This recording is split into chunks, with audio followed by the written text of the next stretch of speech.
knife didn't make a sound, just a flash of silver in the diner's neon glow, and the little girl didn't scream. She stepped in front of the boy in the red Hell's Angels hoodie like she'd been doing it her whole life. The blade hit her instead. Before we start the story, tell us wherever you're watching from, tell us in the comments, what touched you most in this story? The Monarch Diner in rural Montana was winding down for the night, the smell of burnt coffee drifting through the booth. 13-year-old Emma Shaw was wiping down the counter, earning a few dollars the way kids did in small towns. At the far booth sat a lanky 15-year-old kid with long hair tucked under a red Hell's Angels hoodie. His name was Ryder Hale. Quiet, polite, just waiting for his dad to pick him up. Emma liked him. He wasn't like the loud kids at school. He seemed tired in an old way. The front door slammed open, hard enough to rattle the windows. A man stormed in, face blotched red, jacket torn, muttering to himself. Emma stiffened. She'd seen him earlier arguing outside with someone. Now his eyes fixed on Ryder. "You think your old man can disrespect me?" The stranger snarled, pulling something from his coat. Emma saw the glint, a knife. She didn't think, didn't breathe. She moved.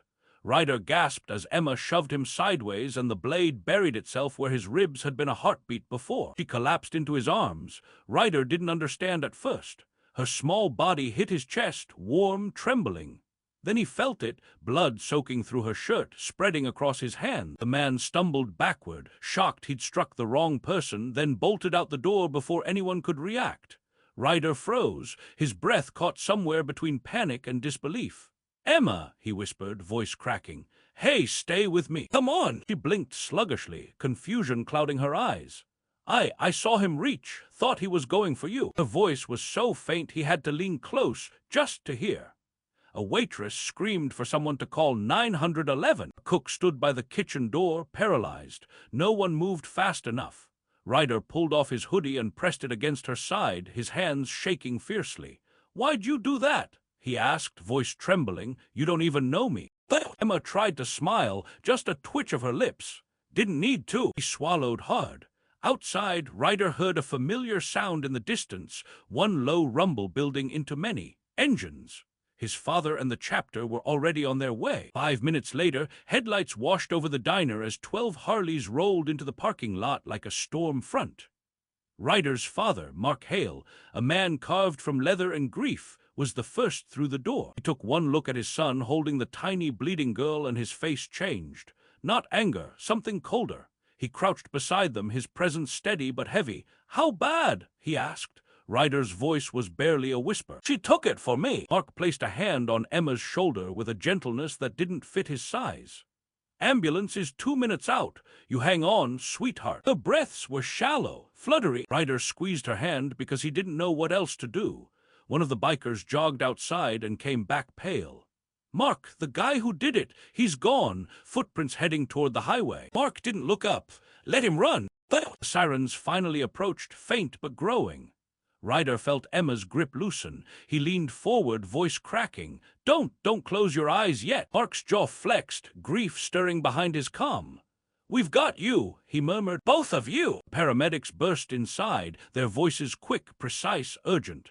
Ryder refused to let go of her hand until Mark gently pulled him back. "Let them work," he said, though his own voice wavered. Emma was lifted onto the stretcher, oxygen mask strapped over her mouth, blood pooling beneath her. One medic swore under his breath. "Kids losing pressure. We need to move now." Ryder moved to climb into the ambulance, but a deputy blocked him. "You can't ride along." Mark stepped between them, a wall of leather and resolve. "He's going." The deputy hesitated, just long enough to see the parking lot now filling with more motorcycles. The engines idled like a warning. He stepped aside. Ryder climbed in beside Emma, gripping the rails to stay steady as they sped off. Mark followed on his bike, the chapter behind him in a tight formation, their headlights drawing a silent line through the night. Emma drifted in and out, her small hand twitching. Ryder wiped tears from his cheeks before they could fall. "You saved my life," he whispered. "Please don't leave." Her fingers barely curled around his thumb. Barely. The hospital doors swung open as the medics rushed Emma inside. Nurses fired off instructions. Ryder stumbled after them but stopped dead when the trauma team surrounded her, blocking her from view. One of the nurses shut the glass doors in his face. Mark grabbed his shoulder, grounding him. "They're doing what they can." Ryder's voice broke. "She's just a kid." Mark looked at him carefully. "So are you." The doctor inside shouted for more suction, more blood, more hands. Ryder pressed his forehead against the glass, watching the frantic movements around Emma's tiny frame. Everything felt wrong, too slow, too unstable, too much blood. Behind them, the automatic doors slid open again. Another biker walked in, then two, then six. Within minutes, the waiting room filled with men in leather vests, silent and unmoving. They didn't threaten. They didn't posture. They simply stood there, every one of them with the same tight jaw and the same quiet fear. A nurse approached Mark cautiously. "Sir, your presence is making people nervous." Mark glanced at the sea of vests behind him, then at his son shaking in front of the glass. "No," he said softly, "we're staying." The ER doors swung open, and a doctor in green scrubs stepped out, peeling off his glove. He scanned the room, startled by the wall of leather and patches staring back at him. Mark stood first. "How is she?" he asked. The doctor hesitated. "She's in critical condition. The knife hit low and angled upward. We stopped the bleeding, but she needs blood, a lot of it." And his eyes moved to Ryder. "She's O negative." Ryder blinked. "That's mine." The doctor shook his head. "You're underage. We can't draw from you." Mark stepped forward. "Then take it from us. All of us." The doctor looked at the waiting room again, dozens of men, silent, ready. "That's not protocol," he said carefully. Ryder snapped. "She took a knife meant for me. Protocol doesn't matter tonight." The doctor swallowed. Something in the boy's raw voice hit harder than the biker's presence. "I'll speak to the blood bank," he said before disappearing back through the doors. Ryder sank onto one of the plastic chairs, elbows on his knees, trembling. Mark sat beside him, a rare closeness. "She's a fighter," Mark murmured. "Don't forget that." Ryder didn't lift his head. "Neither am I." Word spread through town faster than the storm clouds drifting in from the mountain. By midnight, more bikes thundered into the hospital parking lot, Hell's Angels from 2 nearby chapters. Engines echoed off the brick buildings, windows flickering with reflected headlights. Inside, the waiting room had grown so full the staff started guiding regular patients through side entrances. Still, the bikers kept quiet, forming loose circles, murmuring among themselves, watching Ryder the way men watch a wounded brother. Deputy Monroe arrived, his hat pulled low, eyes wary. "Mark," he said, stepping cautiously closer, "this many of your guys on hospital property, folks are getting jumpy." Mark didn't even rise. "Then tell them why we're here." The deputy glanced at Ryder, pale, hunched, clutching his hands together. "I heard what happened." "Good," Mark said. "Then you know we're not leaving." The deputy sighed, rubbing his temple. "Look, I can't remove you, but keep your boys calm. Last thing this town needs is panic." Mark nodded once. "We're calm." Across the room, a biker rolled up his sleeve as a nurse approached with a clipboard. "We're ready when you are," he told her quietly. The first rounds of blood tests began. Nurses moved between bikers with vials and needles, hands steady despite the heaviness in the room. Every man cooperated without question, extending arms scarred from engines, roadwork, old accidents. Ryder watched each one, feeling guilt twist deeper. Hours crept by. Midnight slid into morning. The vending machine hummed. The lights buzzed. Every so often, a distant shout came from the trauma room, freezing everyone. Then a doctor stepped out with a tray of labeled vials. "3 good matches," he announced. "We're prepping the transfusion now." Ryder exhaled shakily, relief flooding him. Mark rose. "Can we see her?" "Not yet," the doctor said. "She's still unstable." As he turned to go back inside, Ryder whispered, "Tell her Ryder S. here." The doctor paused, nodded once, and disappeared behind the swinging doors. The hours dragged, each minute fraying nerves thinner. Rain began tapping the windows, soft at first, then steady. Outside, dozens of Harley seats glistened under the downpour. Not one biker left. Inside, Ryder's leg bounced uncontrollably. Mark placed a firm hand on his knee. "Breathe," he said. "She needs a steady." Ryder tried, failed. "Dad, she's just a kid. Nobody deserves this." Mark studied him with an expression rarely seen, vulnerability. "I know." A nurse hurried past, bumping into a supply cart. "Pressure's dropping again," she muttered into her radio. Ryder stood instantly. "What does that mean?" Before she could answer, the ER doors slammed open. The doctor's voice cut out sharply. "She's crashing. Move." Two nurses sprinted down the hall, pushing a cart filled with equipment. The bikers instinctively stepped aside, forming a path without being told. Their silence was heavier than shouting. Ryder felt his chest cave. "No, no, please." Mark pulled him close, both hands gripping Ryder's shoulders. "Look at me," he said firmly. "She made it this far. She's not done fighting." Ryder tried to believe him. Then the alarms inside grew louder. For several long minutes, all Ryder could hear was chaos. The rapid-fire commands, the hiss of oxygen, the beeps climbing and falling like waves in a storm. He pressed both hands against the glass, forehead touching the cold surface. Inside, Emma's small body looked swallowed by wires and blankets. Doctors worked over her, movements sharp, desperate. "Come on, kid," one nurse whispered. "Stay with us." Suddenly, one of the monitors flatlined for a beat too long. Ryder gasped like he'd been punched. Mark steadied him again, voice low. "Don't go to pieces on me, not yet." The doctor slammed a fist onto the bed rail. "There, pulse is back. Hang the next unit." Another spike of activity followed. More blood, more pressure bags, more hands. Slowly, agonizingly slowly, the beeping steadied. The doctor in charge finally sagged backward, mask slipping beneath his chin. He stepped toward the window, meeting Ryder's shattered stare. "She's holding on," he said. "Barely, but she's still in this fight." Ryder exhaled in a shudder, knees nearly buckling. Mark let out a breath he'd been holding for an hour. "Good girl," he murmured softly. Morning crept in through the thin hospital curtains, turning everything a dull gray. Ryder hadn't slept. He stood with his back against the wall, arms folded tight, like holding himself together was the only thing keeping him upright. Mark had stepped outside for a moment, speaking quietly with one of the chapter leaders. A nurse approached Ryder with a soft voice. "She made it through the night, that's something." He nodded, but his throat was too tight to answer. "She's in the pediatric ICU now," the nurse added. "Still critical, but stable enough for short visits." Ryder stepped closer. "Can I see her?" "Not yet. Doctors are finishing an assessment, but soon." Ryder swallowed hard and stared at the double doors. He kept replaying everything, her stepping between him and danger, her collapsing, all that blood. When Mark finally came back inside, he leaned next to Ryder against the wall. "Talked to the sheriff," he said. "They found the knife in the alley. Cameras got a glimpse of the guy." Ryder's eyes sharpened. "Then go get him." Mark shook his head. "Not unless she pulls through. Right now, nothing matters except her." 2 hours later, the doctor returned, exhaustion etched into every line of his face. "One visitor at a time," he said. 5 minutes each. She's sedated, but she may hear you." Ryder's knees nearly gave out. Mark steadied him with a hand on his shoulder. "Go on," Mark said quietly. "She'd want to see you first." Ryder followed the doctor into the pediatric ICU. The hallway smelled faintly of disinfectant and plastic toys. A cartoon mural covered the wall, painfully bright against the reality around it. Emma lay in the first room on the left, her tiny frame swallowed by blankets, tubes, and machines. Her hair was brushed back neatly by someone who cared. Her face was pale, lips dry, eyelids still.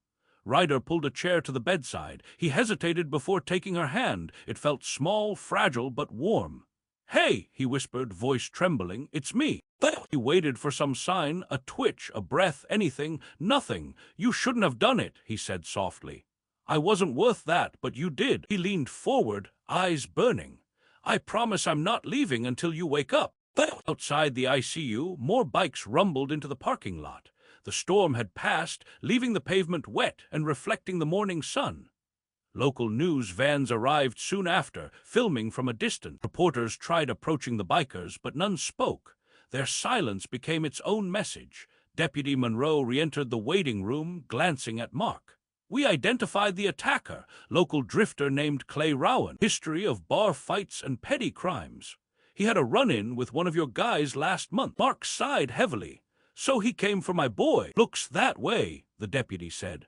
"We're trying to track him down before someone else does." Mark didn't flinch.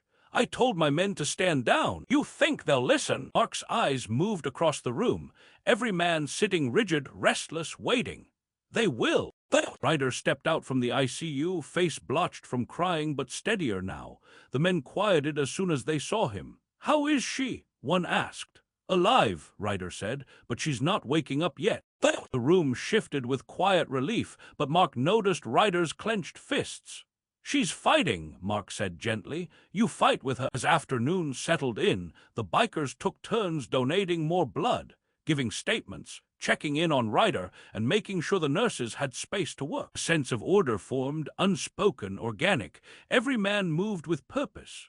Ryder sat in the hallway outside Emma's room, head resting against the wall. A soft voice interrupted his thoughts. Are you Ryder? He looked up to see a woman in her late 30s, Emma's mother. Her eyes were red, her coat still damp from the rain, hands trembling around a coffee cup she clearly hadn't touched. Ryder stood awkwardly. Yes, ma'am. She stared at him for a long moment, taking in his guilt, his grief.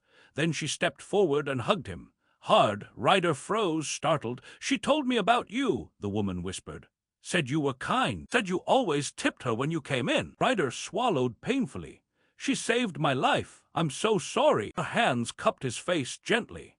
No, you were the reason she didn't hesitate. Ryder blinked rapidly, trying not to fall apart. She's strong, her mother said. She just needs time. Evening approached again, casting long shadows through the hospital windows. The intensive care hallway grew quieter, but the parking lot outside only filled more. By now, nearly 200 bikers had gathered, some standing under the awning, others lining the sidewalks, all facing the building like a silent guard. The nurses whispered among themselves, overwhelmed but touched. Ryder stepped back into Emma's room for his second 5-minute visit. Her mother stayed behind, giving him space. This time the room felt different, calmer, almost expectant. He sat down slowly. Emma, everyone's here for you, people you've never met, my dad, 2 whole chapters, they said you're family now. He smiled faintly, though it trembled. Never thought I'd have family outside my dad. A soft beep from the monitor shifted, barely noticeable, but enough for Ryder to look up. He leaned close. If you can hear me, squeeze my hand, just a little. He waited. A long moment passed, then faint, almost imaginary, her fingers twitched. Ryder froze, breath shaking out of him. He whispered, "You're coming back." Outside, one of the bikers looked up at the same moment, as if he felt it too. The next morning broke clear and cold. The rain had washed the air clean, leaving the mountain horizon crisp behind the hospital. Ryder barely noticed the sunrise. He'd slept sitting up in a waiting room chair, Mark's jacket draped over him like a shield. The nurse shook his shoulder gently. "She's stable enough for longer visits today," she said. Ryder bolted awake, heart in his throat. Mark lifted his head from where he'd been leaning against the wall, exhaustion carved into his features. They walked together toward the ICU. The hallway felt different, less frantic, more hopeful. The doctor met them at the door. "She's improving," he said. "Still fragile, but she's responding. No infection so far, that's a good sign." Ryder stepped into the room, this time without that crushing fear hanging over him. Emma looked pale, yes, but her fingers moved, her breathing steadier. He took her hand again. "Morning," he whispered. Her eyelids fluttered, not fully open, but a flicker, enough to make his chest tighten.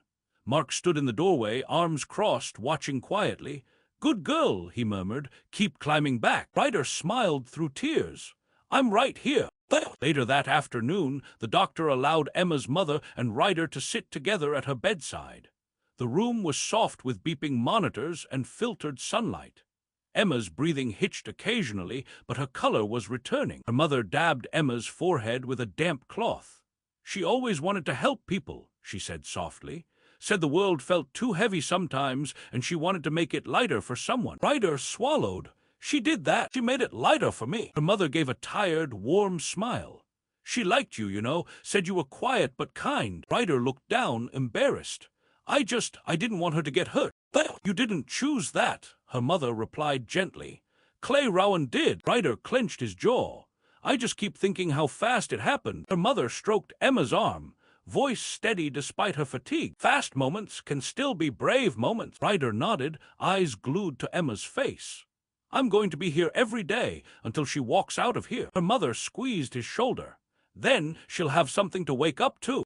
As evening settled again, a hush fell over the hospital grounds. The bikers outside had formed an orderly line stretching down the block, men taking turns donating blood, bringing food for staff, or simply standing vigil. They'd become part of the hospital rhythm, a strange but comforting presence. Deputy Monroe returned, pulling Mark aside. We tracked Clay Rowan. He's hiding at an old logging shack outside town. Mark's jaw tightened. You got him in custody. About to, the deputy said. But I wanted you to know before we moved. Mark exhaled through his nose. My men won't interfere. They're on lockdown until Emma's safe. The deputy nodded. Good. Last thing this place needs is retaliation. Mark looked out at the hundreds of bikes gleaming under streetlights. They're not here for revenge. They're here because a little girl did what grown men hesitated to do. Ryder stepped out of the ICU just then, hearing the tail end of the conversation. If he gets arrested, he asked quietly, Emma never has to see him again. The deputy nodded. That's the goal. Ryder breathed out, tension loosening. Good. He returned to her bedside, calmer than before. Night settled softly, and the ICU dimmed its lights. Machines glowed faintly, steady and rhythmic. Ryder sat beside Emma, chin resting on his folded arms atop her blanket, exhaustion pulling at him. Then, a whisper, he lifted his head, heart thudding. Emma's lips parted slightly. Ryder! He jerked upright, breath caught in his chest. Emma, hey, I'm here. Her eyelids trembled before lifting halfway. Her voice was weak, raw. What happened? You saved me, he said, tears rising instantly. You stepped in front of a knife like it was nothing. Emma blinked slowly, pain flickering across her expression. Did I ruin your hoodie? Ryder choked out a laugh. I don't care about my hoodie. I care about you. Emma's mother rushed in, gasping softly at the sight of her daughter awake. She cupped Emma's cheek, whispering thank yous. A nurse hurried over, pressing a button. She's awake, call the doctor. Ryder leaned close again. Rest, you're safe. Emma let out a tiny exhale. You stayed every second, he said. Her faint smile was enough to make him cry for real. By morning, Emma was fully conscious, weak but alert. Nurses checked her vitals, doctors murmured about progress, and her mother held her hand like she'd never let go again. Ryder stood in the doorway, unsure if he should enter. Emma saw him and motioned with two small fingers. Come here, she whispered. He stepped to her bedside. You scared everyone. Emma smiled faintly. I scared myself. Outside the window, the low rumble of engines started. One bike, then another, then dozens. Emma's eyes widened. They're all here for you, Ryder said. 200 of them, maybe more. Emma blinked, overwhelmed. Why? Ryder took her hand gently. Because you did something brave, and because, in their world, protecting someone means your family now. Mark entered then, hands in his pockets, expression softer than Ryder had ever seen. When you're ready, he said to Emma, the boys want to stand outside your window and give you a welcome. Nothing loud, just respect.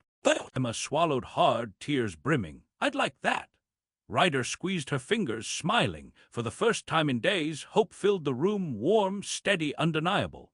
When Emma finally stood by her window, the engines rose in a soft salute, 200 voices honoring the girl who chose courage over fear. If this story touched you, stay with us. Subscribe, like, and join our family for more stories of loyalty and heart.